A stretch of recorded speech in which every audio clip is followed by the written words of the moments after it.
ইলিশ মাছের মাথা দিয়ে পুঁই শাক এটা একটা সাবেকি রান্না। এই রান্নাটা সবাই কম বেশি ভালোই পারেন। তবে আমি কিভাবে বানাই তা আপনাদের সাথে আজ শেয়ার করব। গরম ডাল ভাতের সাথে এই রকম একটা রেসিপি হলে আর কিছুই লাগে না, খুব সহজে বানিয়ে নেওয়া যায়। আর ভিডিওটি পুরো দেখার অনুরোধ রইল। নমস্কার বন্ধুরা, কিচেন টেকনিকে আপনাদের সবাইকে স্বাগত। আমি মধুমিতা। আজ শেয়ার করব আপনাদের একটা ভিন্ন স্বাদের রেসিপি। আসুন দেখে নেওয়া যাক আজকের রেসিপি। ইলিশ মাছের মাথা দিয়ে পুঁই শাকের জন্য আমি নিয়েছি একটা ইলিশ মাছের মাথা। মাথাটাকে আমি মাঝখান থেকে দুটো ফালি করে নিয়েছি। পর ম্যারিনেট করে নেব। দিয়ে দেব সামান্য একটু হলুদ গুঁড়ো, আর দেব সামান্য একটু নুন। নুন আর হলুদ দিয়ে মাছের মাথাগুলো খুব ভালো করে মাখিয়ে রেখে দেব 10 মিনিট মতো।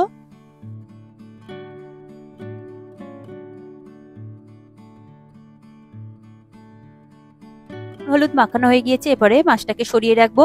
এরপরে নিয়েছি পুঁই শাক। শাকটা দেখুন একদম কচি রয়েছে, আর আমি দুটো ডোকের পুঁই শাক নিয়েছি। আর দেখুন পুঁই শাকটা বেশ মোটা রয়েছে, মোটা পুঁই শাক খেতে বেশ ভালো লাগে। এরপরে পুঁই শাকটাকে আমি কেটে নেব। এই বর্ষা সিজনে বেশ কচি কচি পুঁই শাক বাজারে এখন পাওয়া যায়, সেগুলো খেতে বেশ ভালো লাগে। দেখুন পুঁই শাকের পাতাগুলো খুবই সুন্দর ফ্রেশ রয়েছে, তাই পাতাগুলো আমি একটাও ফেলবো না, সব পাতাই আমি ভালোভাবে কুচিয়ে নেব।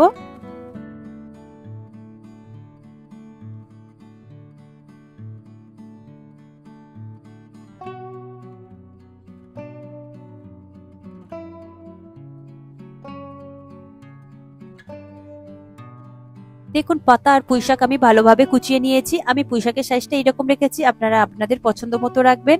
এরপরে নিয়ে নেব বেগুন। আমি বেগুন দিয়ে করব। বেগুন দিয়ে ইলিশ মাছের মাথা খেতে ভীষণই ভালো লাগে।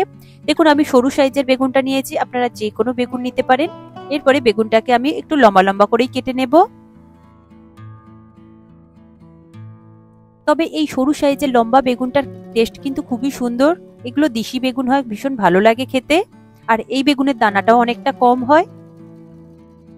দেখুন 3টে বেগুন কাটা হয়ে গিয়েছে। বেগুনগুলো আমি একটু লম্বা ভাবেই রেখেছি।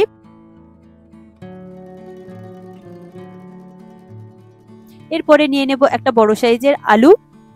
আলুগুলোকেও আমি একটু বড় বড় করে টুকরো রাখবো। তবে পুঁই শাকের তরকারিতে আলুর সাইজটা একটু বড় হলে বেশ দেখতে আর খেতে ভীষণই ভালো লাগে। দেখুন আলুগুলো আমার কাটা হয়ে গিয়েছে, ঠিক এই রকম একটু বড় সাইজ করে আমি রেখেছি। দেখুন 3 রকমের সবজি আমার কাটা হয়ে গিয়েছে, আলু, পুঁই শাক আর বেগুন। এরপর মেন রান্নাটা শুরু করে নেব। তার জন্য আমি একটা কড়াই নিয়েছি। কড়াইটা গরম হলে তাতে আমি 3 টেবিল চামচ পরিমাণে সর্ষের তেল দেব। এই রান্নাটা আপনারা সর্ষের তেলে করবেন, তাহলে টেস্টটা বেশ ভালোই আসে। তবে অসুবিধে থাকলে আপনারা সাদা তেলেও করতে পারেন। তেলটা ভালো মতো গরম হয়ে গিয়েছে। এরপরে আমি ইলিশ মাছের মাথাগুলো দিয়ে দেব। ইলিশ মাছের মাথাগুলো দিয়ে গ্যাসের ফ্লেমটা মিডিয়ামে দিয়ে ইলিশ মাছের মাথাগুলোকে বেশ লাল লাল করে একটু ভেজে নেবেন। মাছের মাথাগুলোর একটা সাইড যখন ভাজা হয়ে যাবে তখন উল্টে দিয়ে আর একটা সাইড এইরকমই লাল লাল করে একটু ভেজে নেবেন। দেখুন মাছের মাথাগুলো আমার দুটো সাইড ভালো করে লাল লাল করে ভেজে নিয়েছি। এরপরে মাছের মাথাগুলোকে আমি তুলে নেব, নিয়ে একটা প্লেটের মধ্যে রেখে দেব। এরপর ওই তেলের মধ্যে দিয়ে দেব 1 চা চামচ 5 ফোড়ন, আর দিয়ে দেব 3টে শুকনো লঙ্কা, আর দিয়ে দেব 4-5টা মতো তেজপাতা। তেজপাতা দিয়ে কয়েক সেকেন্ডের জন্য একটু লো ফ্লেমে ভেজে নেব। 5 ফোড়ন আর শুকনো লঙ্কা থেকে যখন সুন্দর একটা ফ্লেভার বের হবে, ঠিক সেই সময় দিয়ে দেব কেটে রাখা আলুগুলো। আলুগুলো দিয়ে খুব ভালো করে একটু নাড়াচাড়া করে লাল লাল করে একটু ভেজে নেব। দেখুন আলুগুলো লাল লাল করে ভাজা হয়ে গিয়েছে। এরপরে দিয়ে দেব কেটে রাখা পুঁই শাক।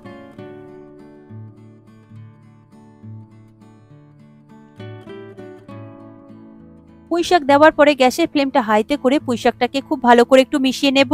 দেখবেন পুঁই শাকটা মেশানোর সাথে সাথে দেখবেন পাতাগুলো অনেকটাই নরম হয়ে যাবে, একদমই কমে যাবে। এরপরে দিয়ে দেব স্বাদ অনুযায়ী নুন, দেব 1.5 চা চামচ হলুদ গুঁড়ো, দেব 1 চা চামচ কাশ্মীরি লঙ্কার গুঁড়ো, দেব 1.5 চা চামচ জিরে গুঁড়ো, দেব 1.5 চা চামচ ধনে গুঁড়ো। এরপর গ্যাসের ফ্লেমটা মিডিয়ামে রেখে খুব ভালো করে মশলাগুলো সবজির সাথে মিশিয়ে নেব। এরপর দিয়ে দেব স্বাদ অনুযায়ী ঝাল। আমি এখানে 6-7টা কাঁচা লঙ্কা ব্যবহার করেছি, তবে আপনারা নিজেদের প্রয়োজন মতো ঝালটা দিয়ে দেবেন। একটু কষিয়ে নেব। তারপরে দিয়ে দেব বেগুন। বেগুনগুলো কিন্তু আমি আগে থেকে ভেজে রাখিনি। এক বেগুনগুলো আমি ধুয়ে দিয়ে দেব। সবজিটা কিছুক্ষণ কষানোর পরেই আমি বেগুনটা দিয়ে দিলাম, তা নাহলে বেগুনটা খুব তাড়াতাড়ি গলে যাবে।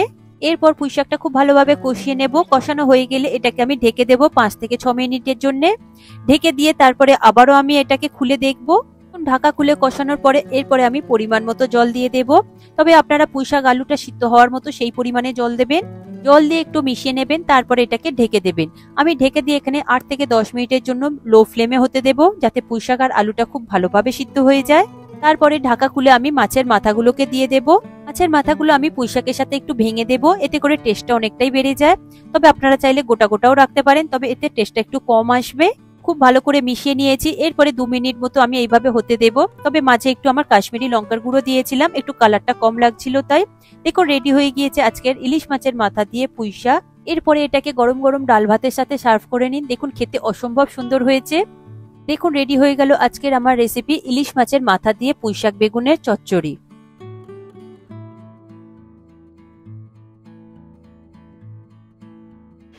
আশা করি আজকের এই রেসিপি আপনাদের ভালো লাগলো। ভালো লাগলে এইভাবে একবার বানিয়ে দেখবেন, আমার মনে হয় আপনাদের সকলেরই ভীষণ ভালো লাগবে। ভালো লাগলে কমেন্ট করে অবশ্যই জানাবেন, আর লাইক শেয়ার করবার অনুরোধ রইল। সাথে এই চ্যানেলটি যদি সাবস্ক্রাইব করা না থাকে তাহলে সাবস্ক্রাইব করে নেবেন, আর পাশে থাকা বেল আইকনটা প্রেস করে নেবেন। আমি যখন এই ভিডিও আপলোড করব তখন আপনার কাছে নোটিফিকেশন চলে যাবে। আজ তবে এই পর্যন্ত, আবারও দেখা হবে অন্য কোনো রেসিপির সাথে। সবাই ভালো থাকবেন, সুস্থ থাকবেন, আর ভিডিওটি পুরো দেখার জন্য অসংখ্য ধন্যবাদ।